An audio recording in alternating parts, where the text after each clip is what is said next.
Hi everyone. Today I'm joined with my very special guest, Payal. Is that how you pronounce your name? And what does it mean? I love like finding out meanings of people's names. Payal is, I think, in the Indian culture, it's kind of like long for Payaliya, which are kind of like the musical anklets that like the dancers wear when they're dancing or the gods wore. So it's kind of a musical kind of name. Does that resonate for you? Do you like music or play music or? Yeah, I'm a dancer and I love music. I've danced my whole life. So for me, the name fits really well. It's so amazing because like obviously I'm Indian too, and with Indians, our names are very spiritual or very meaningful. My name means victory over mind, a person who's victorious over their mind. And I've always worked towards that as well. So where are you joining us? Because I'm in it's nighttime and it's beautiful and daylight. Is it good weather where you're at? It's been rainy weather here in Southern California, but I can't complain. We have beautiful 70-degree weather pretty much year round. So I can't really complain. I'm in Orange County, like more specifically in Irvine. Wow. Okay, so it's been raining here. So we started connecting with each other on social media, and you have a social media channel where you provide various therapies. So today we're going to talk about twin flames, inner healing, inner child therapies, and all the wonderful, juicy stuff that people just get confused and lost about. So before we start, can you please let us know where your social media, like what's the channel? I'll put it in the description. Yeah. Yeah, so on Instagram and TikTok, you can find me at Therapist Pyle and Payal. And we'll put it in the description. Perfect. And what services do you provide? So I don't actually provide services on TikTok or Instagram. I kind of just use it as my social media handle. But I am a psychotherapist in as my kind of day job.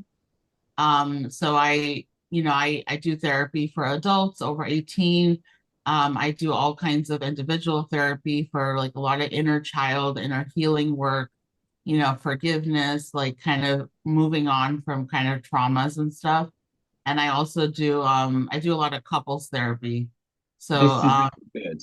It's really interesting. I love it because I shifted a little bit from twin flames to like ascension, and I did a section on inner child. And someone wrote, "This is not inner child healing, or this is not shadow work. You don't know what you're doing. Stick to your day job." I was like, okay, so I want to hear from you, and I want to hear your reflections on what I have done on that as well to see if there's any crossovers. But let's start from the beginning. Let's find out a little bit about your background, about your whatever you want to share about your childhood and where you have like, how it has brought you to where you are today as a psychotherapist. yeah, so I think I had a really rough kind of uh early start to my life, which I think a lot of twin flames kind of do have a very rough early start. I of course I had two very loving parents, but my dad had an anger problem, so I was kind of subjected to a lot of verbal abuse kind of growing up.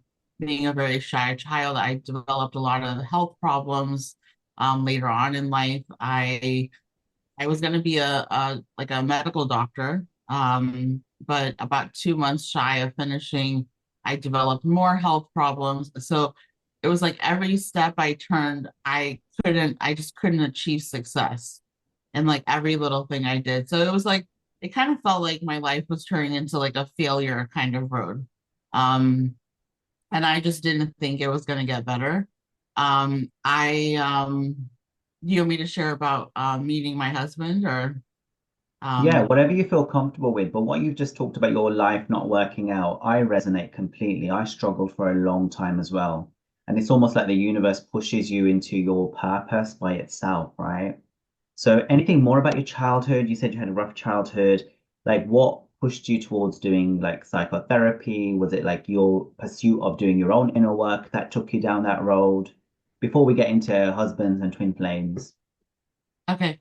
Yeah, so I think it was a lot of like seeing that, I even though it's like, I forgave my parents as I got older and I was like, they did the best with the tools they had. And I don't hold anything against them anymore, but I became a psychotherapist because I want to be there for other young people. And I think a lot of like young people really gravitate towards me, like in their 20s and 30s, that are kind of struggling with that. Like, they've maybe gone through a rough childhood with their parents and they're kind of learning, like, how do I kind of like make peace with that? How do I like heal my wounds? How do I move past that? So a lot of things that I've kind of been through myself, I kind of I feel like I'm really well equipped to kind of give therapy in those aspects. Wow. And I guess especially for like people of minority ethnic backgrounds, people of color, sometimes it's not even talked about, right? Mental health or going for therapy, it's seen as a shameful thing. Okay, so what do you want to talk about next? Is your husband your twin flame? You mentioned your husband. Yeah. Yeah, so my husband's my twin flame. We met on this app here in the US called Coffee Meets Bagel in 2020. And we went on a date. I think it was in Long Beach. And we honestly, I was like, I saw him at first sight and I was kind of like, oh gosh, he's too short for me. And I was like, oh, this is not going to work. And so I kind of had a bad feeling from the first date. But the more I got to know him, the more our chemistry kind of built. It was almost like both of us kind of had a feeling almost, I would say, we talked on the phone maybe 3 days before meeting. And we both got off that phone call telling our family that this could be the person we marry. And I think it was just an instant, like, I don't know if it was a soul to soul recognition or what it was, but we just had this feeling that this is the right person for me. And honestly, I've been on a lot of dates before that. I never ever had that feeling. I don't think I ever said that before. I wasn't one of those girls that was like every guy, you meet, you're kind of like, oh, this is the person I'm gonna marry. But it was weird. I think we just, even though there were a couple, little minor things that were off, but we we just kind of knew that this is the person for us. And I would say the first like year of the relationship, we quickly moved in within 4 months. We moved in, it was the pandemic. And I think we thought it made sense to just move in together. Probably the first 6 to 8 months was really like rosy, like the honeymoon phase, if you want to call it. Um, where it seemed like, oh, everything is so perfect and like this is who I'm meant to be with, right? And then after that 8 months, like all the drama started, right? Which was kind of like, and I didn't know I was on the twin flame journey till much, much more recently. But in the beginning, I just thought, oh my gosh, my husband has an anger problem. And, it was like the runner chaser energy, all of that kind of going on. And So it what was, what made you think it was a twin flame? Because, in a regular relationship, karmic, soulmate, you have run a chaser. With my ex of 6 years, at one point I was like, oh, is this a twin flame? But when you meet a twin flame, obviously you have your Kundalini awakening, you have the chakras, you have the past lives, the future, the time stopping, the telepathy, the ascension, all the madness, all the dreams, all the spirits following you around, and all the stuff that goes on, very out of this world stuff. So what made you realize it was a twin flame as opposed to a soulmate or a karmic? that's a good question because I also questioned that. I thought maybe this is just a karmic relationship, like maybe it's a soulmate relationship, right? And maybe not twin flame, but I think the very kicker at the end was the timing for the Kundalini awakening was not like normal twin flames, which is what threw me off. So most twin flames, it kind of happens in the beginning, right? Not all Uh, of them, not not all of all of them. it. Okay. From what I've read, that's why I got confused because from what I read, it was like a lot of people it happens in the beginning. So I was like, this doesn't make sense for me. But we literally were together for 4 years. And then in September of 2024, I had my Kundalini awakening. And when it happened, I was like, oh my gosh, this is crazy. I actually didn't know what was happening to me. I thought I was going crazy. And I literally was waking up in the morning, opening the front door and going and hugging the tree outside. So I was like really confused what was happening. Yeah, tell me about how it felt because I did interview a DF and she had a Kundalini 9 years later. Oh, wow. Yeah. So how did what is it? What is Kundalini for you? How did you experience it? So I started feeling like in my chest, like a bright ball of light, like energy, almost like energy in my chest. It was almost like my heart chakra had kind of like opened. And I didn't even know about all this stuff before. I had to learn about it, but it was like energy was like emanating from me, like in all directions. And I literally felt overwhelmed. But I'll give you an example. So it was almost like falling down the rabbit hole, but falling down the rabbit hole with a parachute on. So it was like my feet were firmly planted on the ground, so I knew I wasn't going crazy. But my energy was like so expansive. And I literally would wake up every morning and like we have a little altar here in our kitchen here, and like neither me or my husband are like religious or anything, but we're just kind of spiritual. And so I have like all the statues of different religions, and and so I would just come say a prayer and just be like, "Thank you, Mother Earth. Thank you, Gaia, for bringing me on this planet and all this stuff." I was so filled with like gratitude and thankfulness for just the opportunity to have this life. And it is such a mind-blowing feeling because it's not a feeling where I can really put my finger on it, but it just is this feeling of like you just love the world, you love everybody, you're thankful for everybody, you're filled with so much compassion, um that I think I knew something was different, like that wasn't a normal. And when I started waking up every morning with the same feeling, I was like, something is happening. Like So that's what when triggered your Kundalini? How did it spark off? so I'm thinking maybe it was when the solar flares were happening, but it wasn't like, I mean, I have been meditating the past maybe, 4 years, but it wasn't I can't definitely say that there was something that sparked it. It Yeah. almost felt like a forced kind of awakening. Because there's different ways in which Kundalinis can awaken. So if you're not a twin flame, you can get a guru to help you pass on the Shakti pack, or it can happen spontaneously with if you're destined to awaken. But with a twin flame, it's your twin flame that triggers it for you at some point. So let's talk about your twin flame. So you got together, it was beautiful honeymoon period for what, 8 months, you said? Yeah. And then what happened? Then we started getting into the fighting and the conflicts, right? Which was kind of like he had a very bad anger problem, which we've worked on since then. He's worked on it, and we don't really have that problem anymore.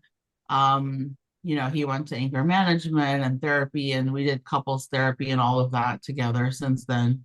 But what happened was like every time we would get into conflicts, it was like, he would run and I would chase. He would run and I would chase. And it became so overwhelming that it was happening like multiple times a week. And we honestly didn't know, like, was this relationship gonna work?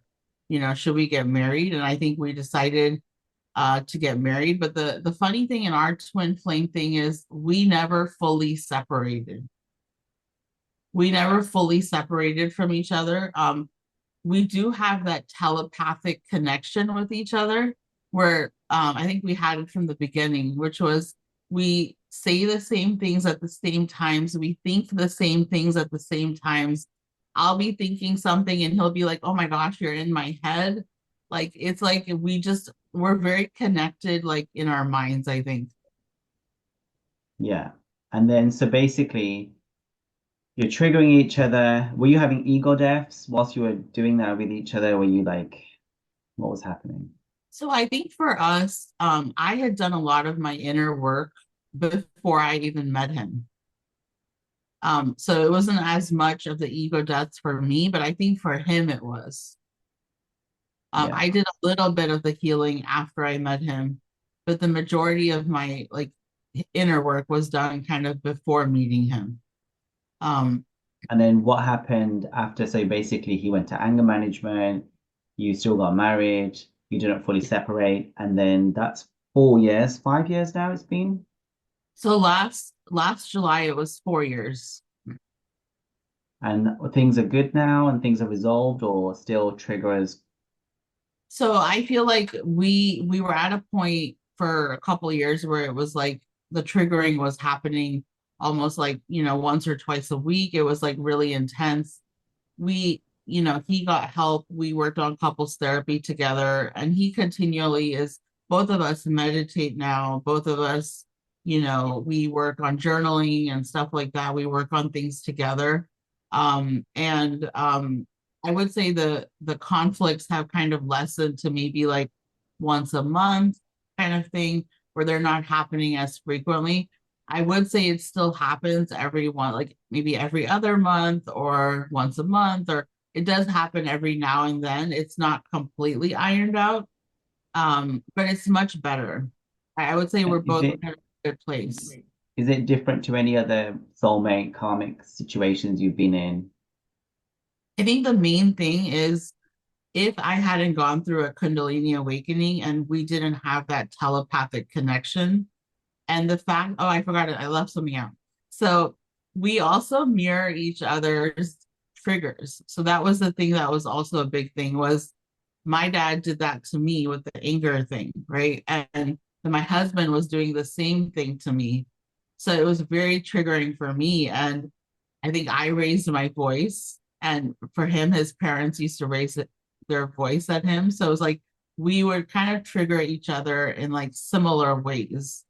You were Um, putting on the archetypes of the persons you grow up with to trigger that out in the system. Yeah.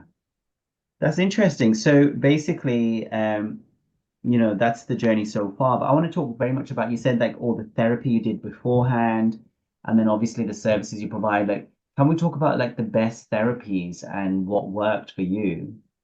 You know, yeah, like what kind of therapy I do, you mean? Or first of all, what kind of therapy did you practice on yourself in order to get balanced, I think the big thing is kind of like looking at like talking or journaling about your pains, your struggles when you're a child, what you felt.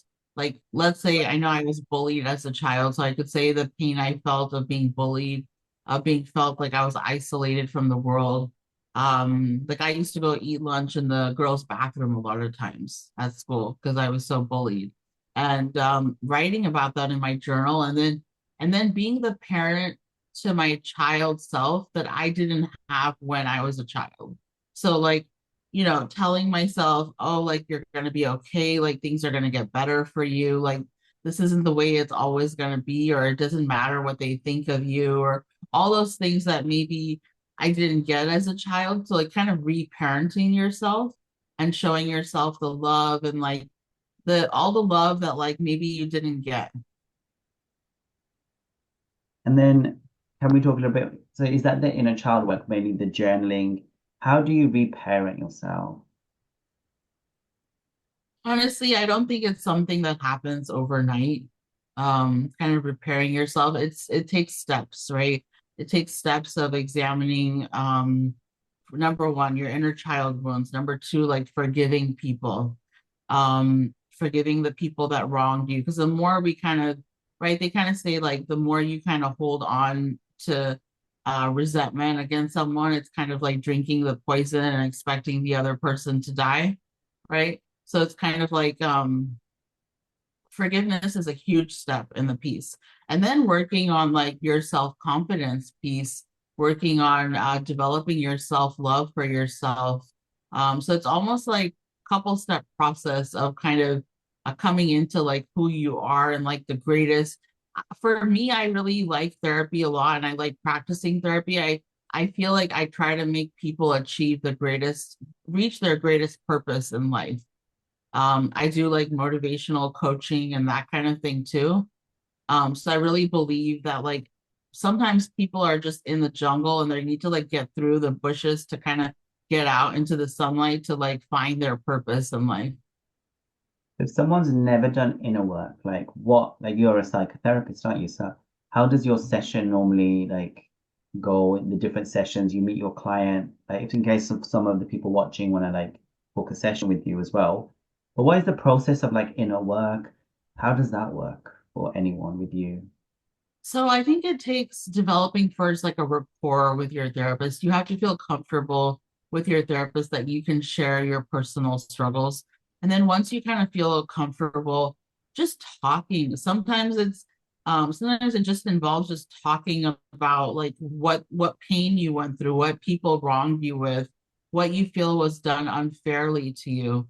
And the thing about if you are a good therapist, you don't just let your patient kind of ramble, right? Like you could I mean, I know there's a lot of therapists where they'll just be like, oh, okay, that sounds hard or that sounds difficult. And like you could go on for like 50 sessions with just talking about stuff and it kind of feels like you're not going anywhere, right? So it's like if there's kind of like a clear start, a clear end, I don't believe that people need to go to therapy for a lifetime. I want to give people the tools so that they can figure it out themselves. So like I want to guide them in the therapy sessions, like talk about your traumas and then, what would you tell yourself now? And like how did that make you feel? And like what did that feel in your body for you when people made you feel this way? So like I talk a lot about the body, mind, and soul, kind of like everything connected. You know, it's interesting because I know some people would like to just the whole hour of the session just talk about their problems and then just talk and talk and talk and let it out. But I like the fact that you say there are like guided in the way you guide them through it and things like that. Now, with our Twin Flame Collective, there's a lot of issues, for example, with abandonment, codependency, rejection, lack of worthiness, and things like that. How does one work on those issues? How would you guide people through those? So for abandonment, a lot of it is is like kind of forgiving the other person, forgiving yourself. A lot of times we kind of feel like because somebody abandoned us, it's almost like the rest of the world is going to abandon us, right? So a lot of people that have been abandoned by their parents or by other caregivers, they kind of enter the twin flame relationship and they're almost like they run, right? Because it's like, well, I might as well run first before the other person says goodbye to me, right? And it's like that abandonment trauma kind of carries over. So I think a lot of reassurance needs to happen from the other partner too, which is kind of like the I'm not going to leave you, I'm not going anywhere, I'm here to stay kind of thing.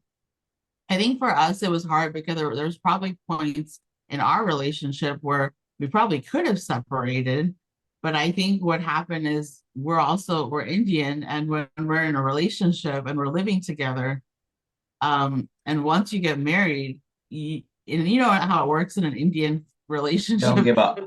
Yeah, you don't give up and you don't just leave each other. So, Yeah, you know what's interesting is like, so for, what I have like recently, I've been feeling the runner's story in a weird way, the way they feel. And I feel like with the runner, even though they've got these different things going on and they want to be with you, it's unconscious the actions they take. They don't even know why they're running or why they feel like they cannot do it. It's like it consumes them the fear and it consumes them the need to run. And they're not even operating from a conscious perspective of I should talk this through or blah, blah, blah. This is an issue of mine. It's just like complete, like, and then run. So, I mean, with those kind of clients or people who don't even know why they're doing or don't even want to like investigate why they're doing that, it's like automatic, you know? How do we work with those type of people? so I really like this strategy that our couples therapist really implemented for us, and it really helped us in the runner chaser energy problem, which was when we had a conflict. All we did is sometimes my husband couldn't say, like he couldn't even say timeout. He was so angry he couldn't even formulate the words to say that. So sometimes all we did is this, like for timeout. And when we did timeout, it was like, okay, he needed time to process what just happened so that he didn't run and leave and take the car and just leave. And and even though I wanted to talk about things after a conflict, I had to wait and be patient until he had calmed down. So like once we did like a timeout, it was like he took the dog for a walk, went around the block, calmed himself down. We'd implemented different strategies where it was like instead of just running and not telling me where he was going, it was he told me time out. So it's like I knew he needed time. So in that sense, I was comforted by the fact that he wasn't leaving. He was gonna come back. So every time we did timeout, it was okay, the person who needs to process will go for a break. We'll either listen to music, we'll go for a walk, we'll go outside, we'll do something. And when they're ready to talk to the partner, they come back and you know they're going to come back. And then you guys resolve your conflict and talk about it. And that took us a long time to get to that point where we were able to break out of the runner chaser energy and have a point where we could be like, okay, time out. We had to really slow it down a lot because it was happening too fast. Yeah, I mean, I guess with the evolved divine masculine, that they can get to that point, but a lot of with soulmates, you can do all that time out business with exes and whatever people have been with. But with a especially unevolved DM, as soon as anything happens, they just bolt without even coming to any strategies. It's the energies, the magnets, just push them out. Um, and I wonder, like, was your when you healed, did you find that your twin flame was automatically healing? Because with most of the divine feminines, the divine masculine won't even get into that strategy place in the beginning, especially, and they just have to go within and do their inner work for them to return, you know? So did you find that your inner work was reflected with your twin flame? Was he like, for example, when I heal, I see my twin flame heal. Yeah, I agree with that. So I think what happened for me is I spent a lot of the energy in the first couple of years fixating on him because I thought, okay, he has the anger problem and he's taking it out on me. And I didn't even know about this whole twin flame thing until like last year. So I really thought, okay, he's the problem and I need to put all my energy onto him and try to help him. And so what I did was I was putting all my energy onto him, and that was actually the problem. So the ones I started to realize to focus inward on myself and focus on me and stop putting all my attention onto him, actually the more I started healing from the traumas, he in turn started working on himself. This is it. This is perfect because how is the divine masculine's healing? Like, do they actually do inner work, or is it more like because I interviewed someone last week and I read out his notes and he said he just gets the intuition and the logic and the patterns and he figures it out and then he forgives. Is your divine masculine's healing different to your way of doing it? Does he have his own, or is it similar? I think partially is intuition kind of thing, but a lot of it has been like normal everyday stuff, which is like, therapy, journaling, meditation. He listens to relaxing music, like all these things that help him with his anger. And he works on all of this stuff at this, every day he kind of goes through all of these things and does them. That's interesting. It seems like he's quite evolved in that sense because I know when the runner does awaken or, starts to really, you know, understand the journey, they do get into more spiritual stuff eventually and they do meditate and but that usually takes a while. So your one seems to be a lot more probably because of the work you've done. What about things to do like so you're a psychotherapist, so do you do mainly that sort of Western way of thinking? Because you talked about the soul and mind, body, and soul perspective. Because in the twin flame journey, you have like past life karma, ancestral, humanity templates, and all that kind of stuff. Do you work on that as well, or does that come up? Or Well, I work for a company, so it's like I am like I do my own business kind of thing at home, but I work for Rula. So it's like a company here in the US that provides, therapists to people. So because I work for a company, it's like I can't provide like my own spiritual kind of practice kind of thing. I do more westernized kind of therapy in terms of like inner work and all of that. But I do incorporate things like using meditation and like doing, and looking within and all of those kind of things. I don't preach as much to like all the other kind of stuff. Even if I believe in it, I don't kind of push those beliefs onto my clients because a lot of my clients are not really not all of them are like spiritually based or that kind of thing. But these days, I think like a lot of stuff like meditation started to come in hospitals in the UK, and it started to become more mainstream in a way, isn't it? And people talk about karma and energy and vibes and good vibes and stuff. It's even in music. And I guess where you are in the USA, in California, it's very spiritual as well in some respects. There are a lot of retreats and centers where they do stuff. So how have you seen a change in the way psychotherapy or therapy is being done in your field? Do you feel like it's opening up to more alternative ways of doing?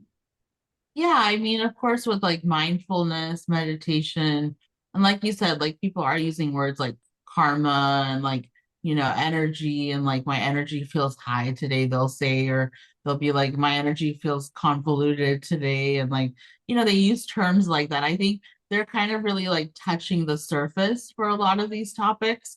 And I think it's because a lot of the words have become mainstream. I don't think fully all of my clients completely understand all the stuff when I use these terms, but I mean I do appreciate that like they're willing to like try to understand a little bit. Yeah, like you always hear like on TV as well, like, oh, that's a vibe. I don't know if they use that in the US, she's such a vibe, he's such a vibe. Or, I just hear it all the time. And even like Beyonce in her songs is talking about frequency and energy and all sorts. So I feel like it is becoming more mainstream. So for our people watching today who, perhaps are in the normal conundrum, because yours seems to be slightly different, but so they've met someone, they've got ignited Kundalini, whatever, or maybe not, but separation's happening, and basically they are chasing the divine masculine, they are suffering. This is like the case, the general case, and the worst of the worst, where they're like blaming, hating, sad, and the divine masculines maybe with another person, a karmic. What advice do you have for this group of, it's mainly females, who I find in their egos quite codependent? Yeah, what kind of step-by-step advice can you give for them? I don't know if I have step-by-step advice, but I would say like to focus more inward on yourself and your personal journey. Because the important thing in the twin flame journey is that you both are awakened. And the important thing is that like even though you guys are together in this, like it may not always be a romantic partnership. It may not always be that you're together, like together. It may be the real key is for you both to be awakened and you both have your own life purpose, whether it's separate or together. But to focus on that more, to focus on your life purpose more, and to focus on awakening yourself and doing your inner work and all of that. So I think the more you kind of focus inward, the more you allow the masculine to kind of focus on himself. It's so difficult in the beginning because it's unlike any human connection. Like twin flames is the most addictive energy in the universe, and it's like you just cannot get over them. And people say surrender, do your inner work, but it's so difficult. And also, a lot of people just associate it with a romance and forget that it's for your awakening, it's your, ascension, and it's about much bigger than whatever they're making out. And obviously, you want to get to a stage where it doesn't matter whether they're there or not, because you're whole and complete already, you're in union. So, the inner work that you mentioned, what would you like? Because I find even if you do a little bit, like keep doing it, eventually it will, the obsession will get less, it eventually does. So what inner work do you recommend for people? I think that's different for every person, like depending what your traumas were, what your hardships, what your obstacles were in your life. I think overcoming those, like I talked about forgiveness, like moving past things you're holding on to, all of that, I think it's unique for each person. I don't think there's like a prescription for like one person in general. Um, And on this journey, you can feel suicidal or alone because a lot of people think you're crazy. You're running after or chasing someone who's blocked you or ghosted you or whatever. And you do feel a little bit insane and all the stuff with the Kundalini and all these weird stuffs going on. So what advice do you give to people who are like really in the thick of it and suffering? So don't isolate yourself. Keep yourself surrounded by friends and family because when you tend to be isolated, you stay in your head a lot, right? So, like, in order to get out of your thoughts, get out of your head, either surround yourself with friends and family or get into your body, do exercise, do things with your body, get out into nature, experience nature, find comfort in other forms of your life, whether that's hobbies, whether that's your career, but don't spend a lot of time just kind of being by yourself thinking about things because I think the overthinking is kind of what kind of hurts us the most. This is a really good point because sometimes people just end up staying indoors in their rooms and just getting worse. But like getting up, being in nature, getting out, working out, being in your body, grounding yourself, being in the physical. Yes, you might still have thoughts. You might be out with your friends or on a holiday, but still be thinking about. But it will get less and less, and you'll get more and more busy in your own life. Start doing things that you enjoy, your purpose that really can help shift it. But it doesn't feel sometimes that it's shifting straight away. Like you don't see the changes in you or your DM straight away. Sometimes takes a while. There's a lag or it's like building up that muscle. I mean, is there like, as a therapist, is there like a certain amount of time before people start showing results, or is it just a continuous practice? It's just unique for each person. I don't think I could really put a time. It just depends. I don't know. I can't really say because for me and my husband, like we struggled a lot in the beginning, but we never separated. So it was actually, I feel like it was a little harder for us because we were in the runner chaser and we couldn't get away from each other. So it kind of drove us more crazy.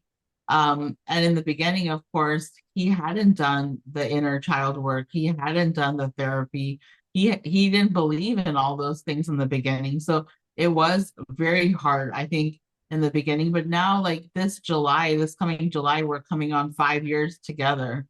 And we're finally feeling like we're in a good place for the two of us.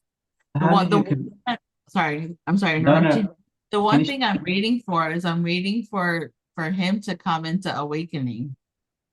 So you feel like he hasn't awakened fully? What do you mean by that? Why? Well, I don't know. I'm not sure if the divine masculine's awakening looks really different than the female awakening, but I feel like he feels like he hasn't fully awakened. So I don't think he's had the Kundalini awakening or anything like that. I mean, mine was in September of last year. So I think I'm hoping it'll come this year sometime for him. So Yeah, it's not always at the same time. Sometimes it can happen at separate times. And the DF will always be the more spiritual one, always. And the DM can catch up, but never at the same level. Never, because it's the divine feminine energy. Unless they work on the divine feminine energy so much that they can elevate it, because it's within themselves as well, but they've got to do the work. Um, how did you convince him to do his inner work then? Because you said he was kind of reluctant. Did you so convince him? well, yeah, it was me. Because I had to kind of be like draw a boundary and say, like, I'm not gonna do this relationship unless you're willing to like go to therapy, you're willing to get help, like. And that took a couple years into the relationship for him to be willing to do that. But I think a lot of it for me was last year I kind of hit a breaking point and I was just like, you know what, if you can't change, if you can't stop getting angry, if you can't like work on yourself and like I don't want to be in the marriage. I literally was like, I think I want a divorce. Like I don't want to be in this anymore. Like this is driving me crazy. Like I can't, this is like too much trauma for me. And I think that's when he realized like he was in therapy already, but like was he taking it fully seriously? Seriously. Probably not. It was probably like, oh, I'm just kind of doing it for her, but I'm kind of half in, half out. And I think when I put my boundary down and said, I'm not doing this anymore, either you change or I leave, you know? And was he quite logical before, or did he have spiritual insight, or like how was he as a person as he changed? He is spiritual. I don't know if I feel like I'm more into all this stuff because I think the awakening happened to me right first. But he's still spiritual. But I think he was very resistant to thinking he needed to work on anything the first like 3 years of the relationship.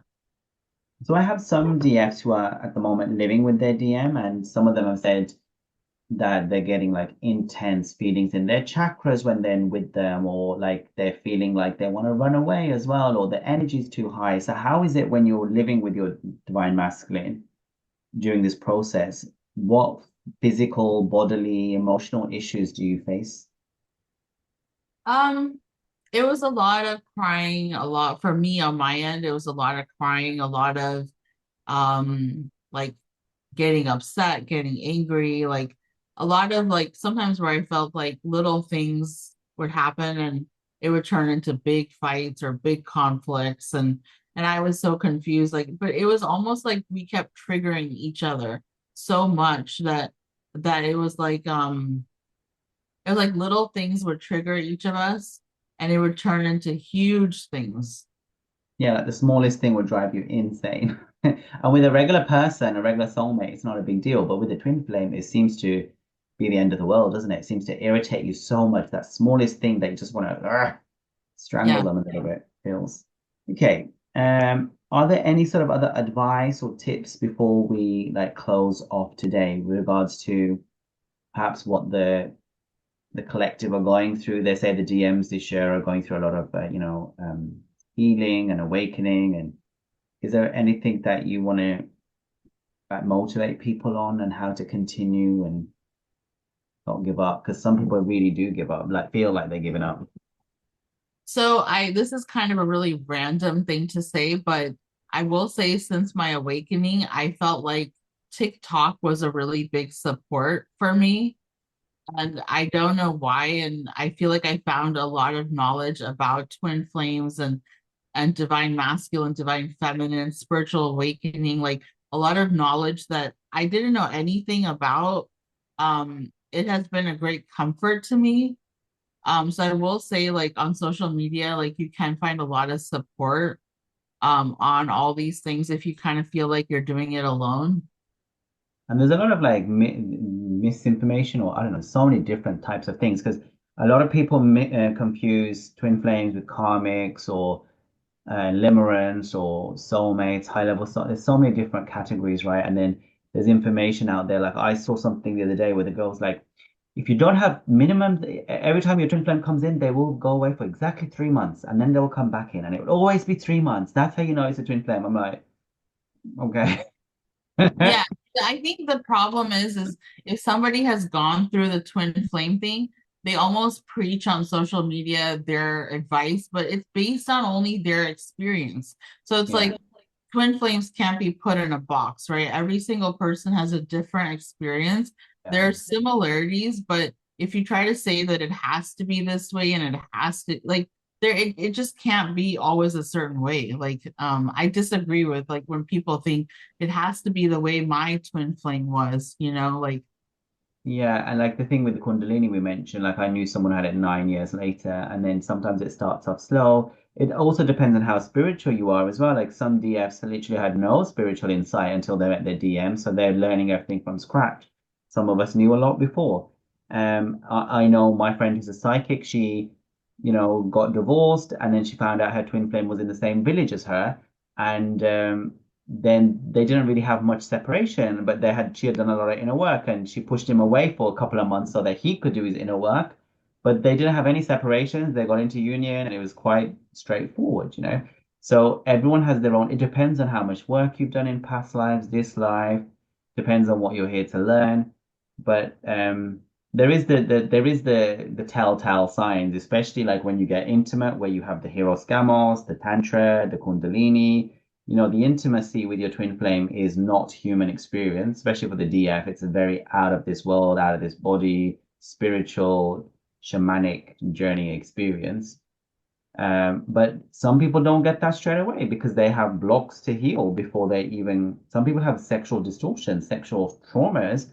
They don't even get chance to get intimate with their twin, or when they do, they shut off or they don't feel stuff. Um, so it's a process of peeling back those onion layers, those layers before you can get to your divine self. Um, so yeah, it is unique for everyone, but there are some things that are similar, like the telepathy we talked about, the Kundalini, um, that kind of stuff is, yeah, unique. But anyway, so again, it's therapist Payal on IG and TikTok, and you are a psychotherapist. You offer various services. People can get in touch with you on social media. Is there anything else you want to finish off with? How did your family react to what was going on with your situation? Were they supportive? Were they, you know? So my family don't really understand the twin flame thing, and I don't talk to them about that because I don't think that they fully really would totally understand what I'm talking about. Um, which is fine. I understand that I don't try to push my views onto anyone if they are not at that point yet. And which is And it is weird though, really. Let's be honest, like as regular people as well. Like if you heard that and you weren't in it, you'd think the person's crazy. Yeah, exactly. You would think they were crazy. You would. And then for my therapist services, I just have the social media handles on TikTok and Instagram. But if you want to find me as a therapist, you can go if you're on Rula. I'm on RULA, Rula. Okay. And it will be under Pile, yeah? Yeah. Perfect. I mean, what about shadow work? If we want to finish off on that, is that very similar to inner child work? And how does someone integrate their shadow and work on those sort of things? I think it's pretty similar to inner child work. I honestly I don't really know the difference between that. I think shadow work for me is just going into the past and more looking at traumas and stuff like that. And Um, if you've seen my stuff on those topics, from your perspective, am I on the right track when I'm teaching people about these things? I am, okay. yeah, I like your posts. I've been watching them. Yeah. Um, I mean, I did a lot. So if people watch me on TikTok, there's lots of playlists. But I started in July 2023, and for a whole year until July 2024 was a Twin Flame series. It was a four-part series. And then after July, I've started the Ascension. So it's less Twin Flaming, but there was a lot of Twin Flame stuff before that. I used to do like 5 videos a day of me. Oh, But wow. yeah, it was a lot. But you get to a point where you want to move on to other things, which is what, like we mentioned, it's not just about the romance. It's actually about your awakening, your ascension, your healing, your actual being who you're meant to be on earth. Yeah, and So like I eventually want to get into other things. Like I'm writing a book. I'm writing a book about like, finding your inner healing kind of thing. Like I haven't come up with a title yet, but I'm trying to like write outlines and write chapters of the book. And I want to get into being a speaker. Like I love talking. I don't know if you can tell, but I love talking. And so I want to eventually be on big stages and talking in front of people and spreading knowledge about things. I don't think I want to do one-on-one therapy for the rest of my life. But this is just a stage I think where I am right now. Also, yeah, I was going to tell you, I've talked to like psychic people, and like, I started getting into tarot cards and those kind of things once I kind of awakened and stuff. And they one of a couple of them told me the same thing that you guys are from Andromeda, like the star seed whole thing theory about what like which planet where you guys are from. So they said we're from like Andromeda. So that's you and your twin or all twins? just me and my twin. Yeah, yeah, yeah. Okay, so I don't know much about Andromeda. I mean, me and my twin apparently are from Mintaka. So what is Andromeda? So it's like another galaxy. Basically they say like twin flames, a lot of them were star seeds, right? So a lot of us are from like other galaxies in the like Syrian or Yeah. Pleiadian or all these different things. I don't know. I don't know much about it. I'm not knowledgeable about that, but that's just what a psychic told us. Yeah, I love aliens, and I'm doing as part of the Ascension series later on after the Akashic Records. I'm doing a section on extra dimensionals, which is like angelic beings, aliens, and all sorts. But I love them. Okay, thank you very much, Payal. It actually has been really nice to talk to someone who is in union, who is, working through it, and is. I think your background in therapy really probably helped you. It did. Yeah. Wow. Thank you very much. People can contact you, and yeah, thanks for your honest, open conversation today. Oh, thank you. Thank you for interviewing me. I enjoyed it. Thank you.